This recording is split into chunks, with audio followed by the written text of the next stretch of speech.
مسلم بن عقیل رضی اللہ تعالیٰ عنہ کو شہید کرنے سے پہلے ابن زیاد کے ساتھ بات چیت ہوئی تو ابن زیاد نے کہا کہ اے مسلم بن عقیل، تم نے بڑا ہی ظلم کیا ہے،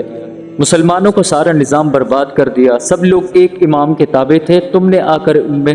تفرقہ پھیلا دیا اور لوگوں کو اپنے امیر کے خلاف بغاوت پر بھی اکسایا۔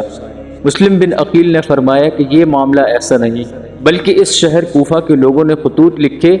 کہ تمہارے باپ نے ان کے نیک اور شریف لوگوں کو قتل کر دیا، ان کو ناحق قتل کیا، ان کا خون بہایا، اور یہاں کے عوام پر کیسر و کسرا جیسی حکومت قائم کرنا چاہی۔ اس لیے ہم اس پر مجبور ہوئے کہ عدل و انصاف قائم کیا جائے اور کتاب اللہ اور سنت رسول اللہ صلی اللہ علیہ وسلم کے احکام نافذ کرنے کی طرف لوگوں کو بلایا جائے۔ اس پر ابن زیاد اور زیادہ غصے میں آ گیا اور مسلم بن عقیل کو برا بھلا کہنے لگا کہ خاموش ہو جاؤ۔ ابن زیاد نے کہا کہ ان کو شہید کر دیا جائے۔ مسلم بن عقیل رضی اللہ تعالیٰ عنہ کو شہید کرنے کے بعد ہانی بن عروہ کو بھی شہید کرنے کا فیصلہ کیا گیا، ان کو بازار میں لے جا کر قتل کیا گیا۔ ابن زیاد نے ان دونوں حضرات کا سر کاٹ کر یزید کے پاس بھیجا۔ یزید نے اس کو شکریہ کا خط لکھا اور ساتھ ہی یہ بھی لکھا کہ مجھے یہ خبر ملی ہے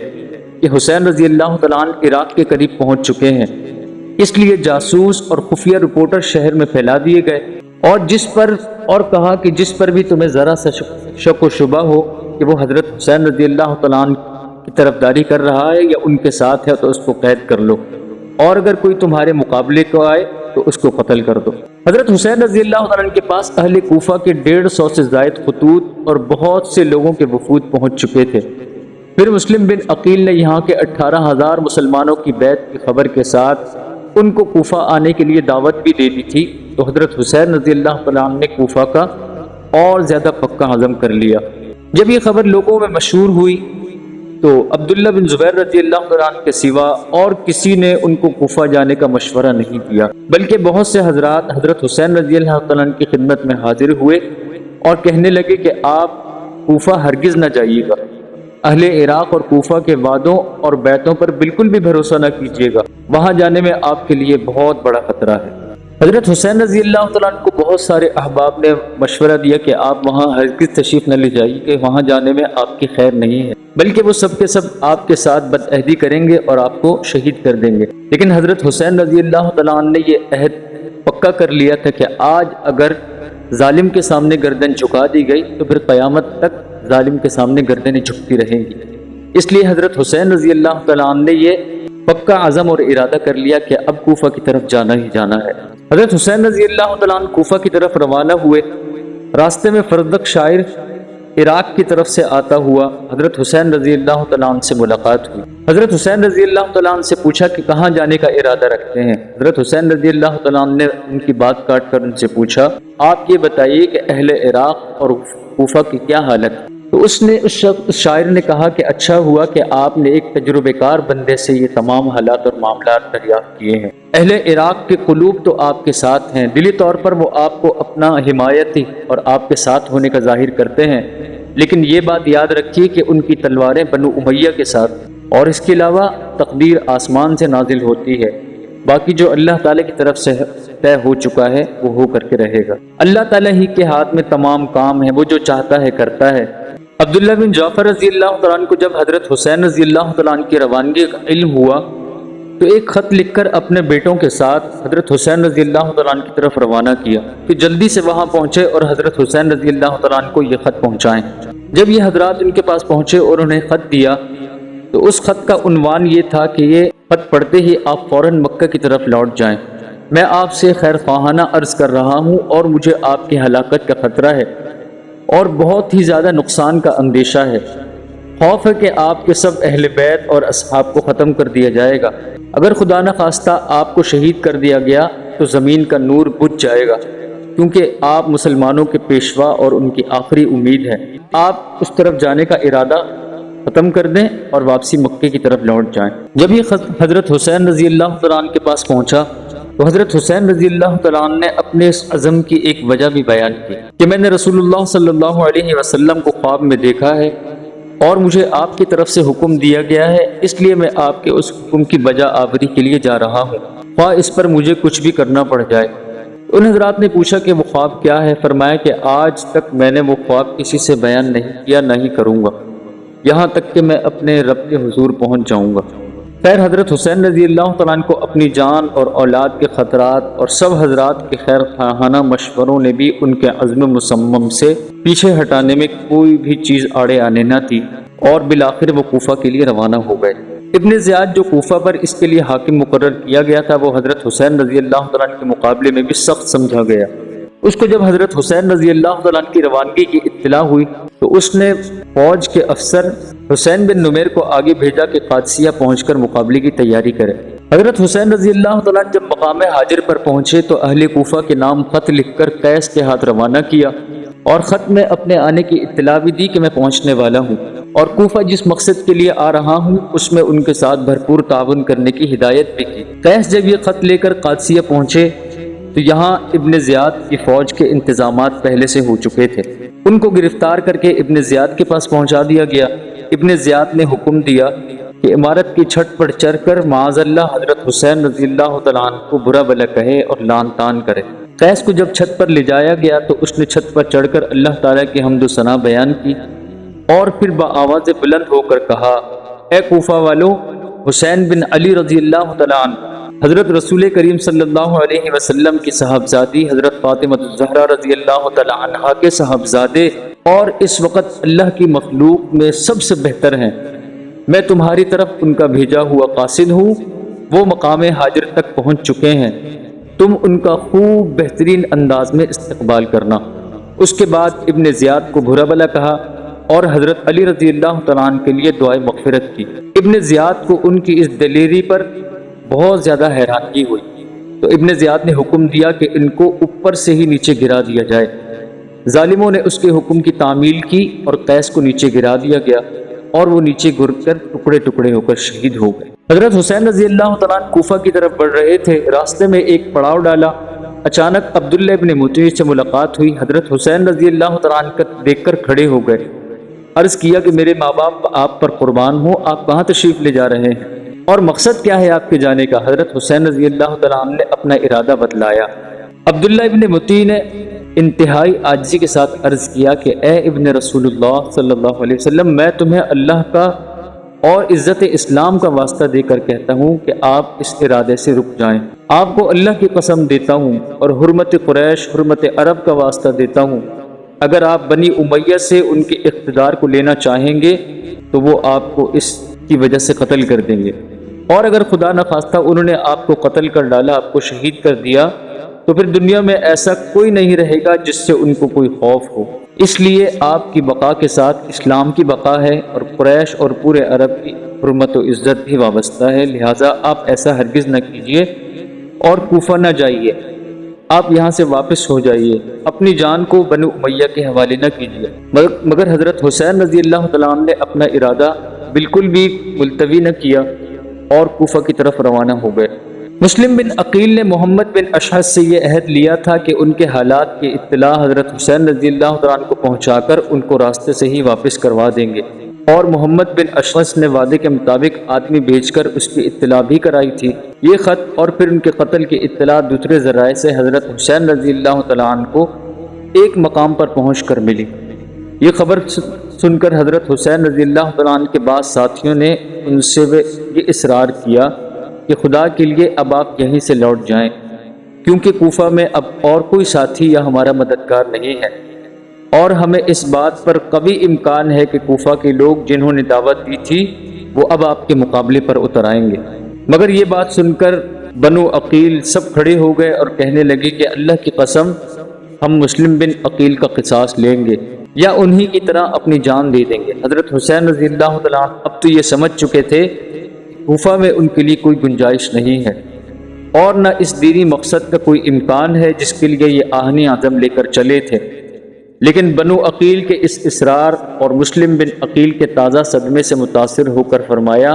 کہ ان کے بعد زندگی میں کوئی خیر نہیں، اور ساتھیوں میں سے بعض نے یہ بھی کہا تھا کہ آپ مسلم بن عقیل نہیں، آپ کی شان کچھ اور ہی ہے، ہمیں امید ہے کہ جب اہل کوفہ آپ کو دیکھیں گے تو آپ کے ساتھ ہو جائیں گے، آپ کے ساتھ تعاون کریں گے، اور آپ کے ساتھ جتنا زیادہ ہو سکا بڑھ چڑھ کر آپ کے ساتھ خدمات پیش کریں گے۔ راستے میں جس مقام پر حضرت حسین رضی اللہ تعالیٰ عنہ کا گزر ہوتا تو ان کا ارادہ معلوم ہوتا تھا۔ ہر مقام سے کچھ لوگ ان کے ساتھ ہوتے چلے جاتے تھے۔ مقام زیالہ پر پہنچ کر یہ خبر ملی کہ آپ کے رضائی بھائی عبداللہ ابن لقیط، جن کو راستے سے مسلم بن عقیل کی طرف بھیجا گیا تھا، وہ بھی شہید کر دیے گئے۔ جب اس طرح کی خبریں آنے لگی تو حضرت حسین رضی اللہ تعالیٰ عنہ نے اپنے تمام قافلے والوں کو جمع کر کے فرمایا کہ اہل کوفہ نے ہمیں دھوکہ دے دیا ہے۔ ہمارے ساتھ جتنے بھی لوگوں نے وعدے کیے تھے کہ وہ ہمارا ساتھ دیں گے، ہمارے ساتھ چلیں گے، تو اب جس کا جی چاہے تو وہ واپس ہو جائے، اب کسی کی ذمہ داری میں اپنے سر پر نہیں لینا چاہتا۔ جب حضرت حسین رضی اللہ تعالیٰ عنہ نے یہ اعلان کیا تو کچھ لوگ دائیں بائیں ہو کر چل دیے اور حضرت حسین رضی اللہ تعالیٰ عنہ کے ساتھ صرف وہی لوگ رہ گئے جو مکہ سے ان کے ساتھ آئے تھے۔ یہاں سے روانہ ہو کر مقام عقبہ پر پہنچے تو ایک عرب سے ملاقات ہوئی اور کہا کہ میں آپ کو قسم دیتا ہوں کہ آپ لوٹ جائیں، آپ نیزوں اور تلواروں کی طرف جا رہے ہیں۔ جن لوگوں نے آپ کو بلایا ہے اگر وہ خود اپنے دشمنوں سے نمٹتے اور ان کو اپنے شہر سے نکال کر آپ کو بلاتے تو وہاں جانا ایک صحیح رائے ہوتی، لیکن اس حال میں آپ کا کسی طریقے سے بھی وہاں جانا مناسب نہیں۔ حضرت حسین رضی اللہ تعالیٰ عنہ نے فرمایا کہ تم جو کچھ بھی کہہ رہے ہو وہ مجھ سے بھی ڈھکا چھپا نہیں، لیکن تقدیر الہی پر کوئی بھی غالب نہیں آ سکتا۔ حضرت حسین رضی اللہ تعالیٰ عنہ اور ان کے ساتھی سفر کر رہے تھے۔ دوپہر کے وقت دور سے کچھ چیزیں حرکت کرتی ہوئی نظر آئیں۔ جب غور کیا تو معلوم ہوا کہ گھڑ سوار فوج ہے، تو یہ دیکھ کر حضرت حسین رضی اللہ تعالیٰ عنہ اور ان کے ساتھیوں نے ایک پہاڑی کے قریب پہنچ کر محاذ جنگ بنا لیا۔ یہ حضرات محاذ کی تیاری میں مصروف ہی تھے کہ 1000 گھڑ سوار فوج حر بن یزید کی قیادت میں مقابلے پر اتر آئی اور ان کے مقابلے پر آ کر پڑاؤ ڈال دیا۔ حضرت حسین رضی اللہ تعالیٰ عنہ نے اپنے اصحاب سے فرمایا کہ تمام لوگ خوب پانی پی کر اور گھوڑوں کو پانی پلا کر سیراب ہو جائیں۔ حر بن یزید کو حسین ابن نمیرک نے 1000 سواروں کی فوج دے کر قادسیہ سے بھیجا تھا۔ یہ اور اس کا لشکر آ کر حضرت حسین رضی اللہ عنہ کے مقابل ٹھہر گئے۔ ظہر کی نماز کا وقت آ گیا۔ حضرت حسین رضی اللہ عنہ نے اپنے مؤذن کو اذان دینے کا حکم دیا تو سب نماز کے لیے جمع ہو گئے۔ حضرت حسین رضی اللہ عنہ نے فریق مقابل کو سنانے کے لیے ایک تقریر فرمائی، جس میں حمد و صلات کے بعد فرمایا، اے لوگوں، میں اللہ کے سامنے اور تمہارے سامنے یہ بات رکھتا ہوں کہ میں نے اس وقت یہاں آنے کا ارادہ نہیں کیا جب تک تمہارے بے شمار خطوط اور وفود میرے پاس نہیں پہنچے، جن میں بیان کیا گیا تھا کہ اس وقت تک ہمارا کوئی امام اور امیر نہیں ہے۔ آپ تشریف لے آئیں تو امید ہے اللہ تعالیٰ آپ کو ہماری ہدایت کا ذریعہ بنائیں گے۔ میں تمہارے بلانے پر آ گیا ہوں، اب اگر تم اپنے وعدوں پر قائم ہو تو میں تمہارے شہر کوفہ میں چلا جاتا ہوں، اور اگر تمہاری رائے بدل گئی ہے اور میرا آنا تمہیں ناگوار گزر رہا ہے تو جہاں سے میں آیا ہوں میں وہیں واپس چلا جاتا ہوں۔ یہ تقریر سن کر سب لوگ خاموش رہے۔ حضرت حسین رضی اللہ تعالیٰ عنہ نے مؤذن کو اقامت کہنے کا حکم دیا اور حر بن یزید سے خطاب کر کے کہا کہ تم اپنے لشکر کے ساتھ علیحدہ نماز پڑھو یا ہمارے ساتھ۔ حر نے کہا کہ نہیں، آپ ہی نماز پڑھائیں، ہم سب آپ کے پیچھے نماز پڑھیں گے۔ حضرت حسین رضی اللہ تعالیٰ عنہ نے نماز ظہر پڑھائی اور پھر اپنی جگہ تشریف لے گئے۔ حر بن یزید بھی اپنی جگہ چلا گیا۔ اس کے بعد عصر کی نماز کا وقت آیا۔ حضرت حسین رضی اللہ تعالیٰ عنہ نے نماز پڑھائی اور سب شریک جماعت ہوئے۔ عصر کے بعد پھر حضرت حسین رضی اللہ تعالیٰ عنہ نے ایک خطبہ دیا۔ اب یہاں پر ایک بات یہ دیکھیں کہ جن کے پیچھے کھڑے ہو کر نماز بھی پڑھ رہے ہیں اور انہی کے ساتھ ابھی انہوں نے میدان جنگ بھی لگانا ہے۔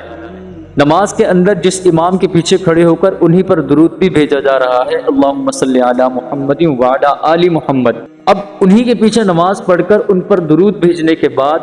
یہ انہی کے خون سے اپنے ہاتھوں کو رنگین کرنے والے۔ پھر عصر کی نماز کا وقت آیا تو حضرت حسین رضی اللہ تعالیٰ عنہ نے نماز پڑھائی اور سب جماعت میں شریک ہوئے۔ عصر کی نماز کے بعد حضرت حسین رضی اللہ تعالیٰ عنہ نے ایک خطبہ دیا۔ حمد و صلات کے بعد حضرت حسین رضی اللہ تعالیٰ عنہ نے فرمایا کہ اے لوگوں، اللہ سے ڈرو اور حق ادا کرنے میں ہر ایک کا حق صحیح انداز میں ادا کرو۔ ہم اہل بیت اس خلافت کے زیادہ حقدار ہیں ان لوگوں کی بنسبت جو اس خلافت کے حقدار ہونے کا دعویٰ کرتے ہیں، اور اگر تم ہمیں ناپسند کرتے ہو اور ہمارے حق سے جاہل ہو، یعنی تمہیں پتہ نہیں ہے ہمارا کیا حق ہے، ہمارا کیا مرتبہ اور مقام ہے، اور اگر اب تمہاری وہ رائے نہیں رہی جو تم نے خطوط لکھ کر اپنی رائے قائم کی تھی، تو پھر ہم واپس لوٹ جاتے ہیں۔ اس وقت حر بن یزید نے کہا کہ ہمیں آپ کو لکھے گئے جو خطوط ہیں ان کا بالکل بھی علم نہیں ہے، وہ کیا ہیں اور کس نے لکھے ہیں۔ تو حضرت حسین رضی اللہ تعالیٰ عنہ نے وہ خطوط کے 2 تھیلے نکال کر حر بن یزید کے سامنے انڈیل دی۔ حر نے کہا بہرحال ہم ان خطوط کو نہیں جانتے یہ کس نے لکھے ہیں، ہمیں تو صرف ہمیں امیر کی طرف سے حکم ملا ہے، ہم آپ کو اس وقت تک نہیں چھوڑیں گے جب تک ابن زیاد کے پاس کوفہ نہ پہنچا دیں۔ حضرت حسین رضی اللہ تعالیٰ عنہ نے جواب دیا ایسا کرنے سے تو موت بہتر ہے۔ اس کے بعد حضرت حسین رضی اللہ تعالیٰ عنہ نے اپنے ساتھیوں کو حکم دیا کہ سوار ہو جائیں اور واپس لوٹ جائیں، مگر اب حر بن یزید نے اس ارادے سے روکا تو حضرت حسین رضی اللہ تعالیٰ عنہ کی زبان سے نکلا کہ تمہاری مائیں تمہیں روئیں، تم کیا چاہتے ہو؟